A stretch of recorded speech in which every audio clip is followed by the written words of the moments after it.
Hey, it's George Carroll again, and welcome to day 2 of the 5 proven NLP techniques that you can use to grow your business. Now, this one's kind of touchy, and if you watched the last video, you remember towards the end I offered a little tiny snippet of what we're going to cover today. And if you remember, it's about money. You know, our money beliefs are some of the most in conflict beliefs that we have as entrepreneurs and as business owners and just in our life in general. You know, when we're born pure, we're born almost a clean slate, no default programming or faulty programming.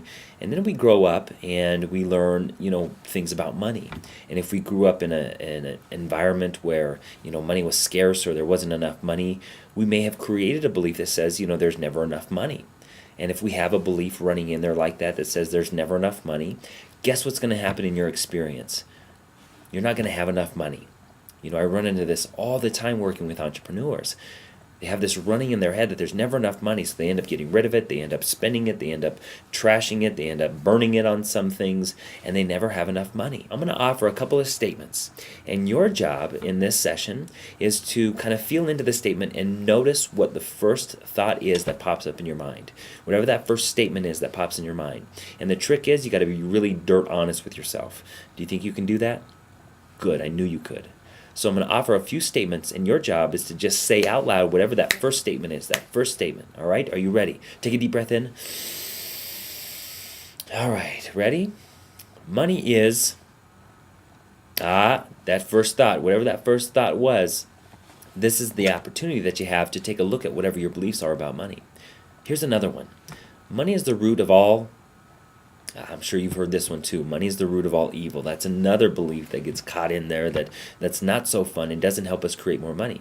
Because if we have a belief in there that says money is the root of all evil, intrinsically or innately, we don't want to become evil. So we'll prevent money from coming into our experience. And when it does come in, we'll get rid of it. Because if we believe money is evil, we don't want it in our experience. Make sense? Try this one on. Money doesn't grow on... that's right. Money doesn't grow on trees. Now this is taught to us, and this is from a lack perspective, a not enough perspective, which goes back to the first belief that there's never enough money. Here's another one. Rich people are, I heard you. At least when I used to think about this term, this sort of statement, I used to think rich people were greedy. And because I innately and deep down never wanted to be a greedy person, I always kept money out of my experience because I didn't want to be greedy. I also used to believe that, rich people are what was the word? Stingy. Rich people are dishonest.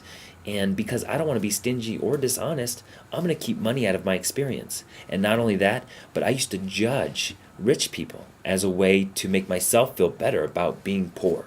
I was proud to be poor because, you know what, he probably inherited it or something. She probably, got some sort of inheritance or won the lottery. They probably got lucky, or she was born into it, or her parent. I made up all these stories about, rich people and wealthy people just so I could feel better about myself. Oh, poor me, right? Poor me, I'm a victim. I can't create my own wealth until I change these beliefs. And these beliefs, especially as an entrepreneur, because the amount of money you make isn't dependent upon some 9-to-5 job that you're continuously being, I'm going to move this camera here. It's not from like this 9-to-5 job that you have that allows you to get paid every 2 weeks so you don't have to really think about money. As an entrepreneur, you're the source of your own money. As a business owner, you're the source of you getting paid and your employees getting paid. So if you have limiting beliefs around money, it's going to come back and bite you in your booty, isn't it? So what do we need to know about money? So I invite you to write down whatever your statements were about money, that money is this or rich people are this.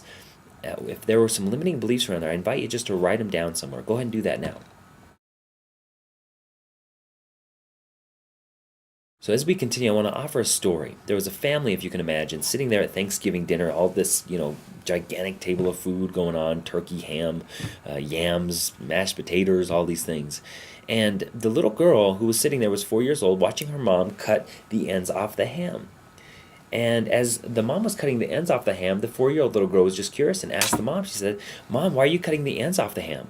And the mom was sitting there cutting the ends off the ham, and she stopped dead in her tracks and thought, you know what? I don't know. My mom always did it. Let's ask Grandma. Grandma, why'd you cut off the ends off the ham? Grandma looked at her and said, I don't know. My mom always did it. Great-grandma, Why did you cut off the ends off the ham? And she looked at everyone. She said, well, my pan was always too small. Interesting, isn't it? And the moral of the story is that just because we learn a certain way from our parents doesn't mean it's the right way for us. Most of our beliefs about money come from our parents. Whatever all these limiting beliefs are, I invite you to write them down so you can become more aware of them and begin to look at them and question them. And the first question I want to ask you is, what if these limiting beliefs about money aren't true? What if they're not true? What if money is just a medium for the exchange of values and services and products? Because isn't that what it is? So whatever product you're offering has a certain value associated to it. Who determines that value? Well, you do. As a business owner, you get to determine the value of all of your products and services. And if you're not in alignment with the value that you're offering, if you feel like you're overcharging for whatever your product is, if you feel like you're overcharging for whatever your service is, then you're going to find that many people that you attract won't pay the value for it because of your own belief. Your own belief will attract the people that don't see it as that value. So if you're familiar with the law of attraction, you know that like attracts like. And if we have a fear of money, that money is bad or money is an evil thing, we're going to keep it out of our experience, right? So, what we tend to love and appreciate in our lives tends to come in because we're like walking radio signals. We're emitting frequencies all the time, everywhere we go, based on our patterns of thinking and our patterns of emotion.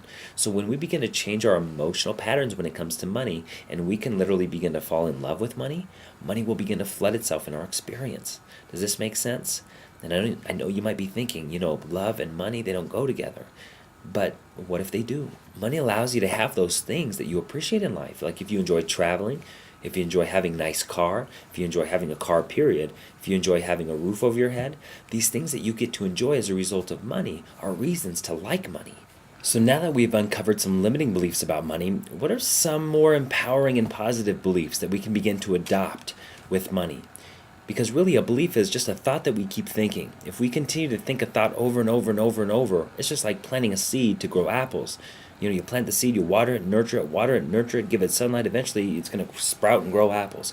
Well, if we think a thought like, money is good, money is freedom. If we continue to think that thought over and over and over and over and over again, it's like watering and nurturing that thought. Eventually it'll become a belief in our minds. So what are some positive beliefs that you can begin to take on about money? Now that we know that money isn't the root of all evil, now we know that money isn't evil, money isn't something that we should be afraid of. Rich people aren't greedy. Maybe rich people are just people that have worked harder than the average norm. Maybe rich people have, had experiences that gave them a deeper desire to create wealth in their life. Maybe rich people are some of the most hardworking, honest people out there. And isn't that true? Like Bill Gates, that guy's a multi-millionaire, and he's giving back like crazy. So there are millionaires out there who are very generous with their money. And so here are some money beliefs that you can adopt that will begin to shift your thinking around money. So I invite you to write these down as they show up. Bam!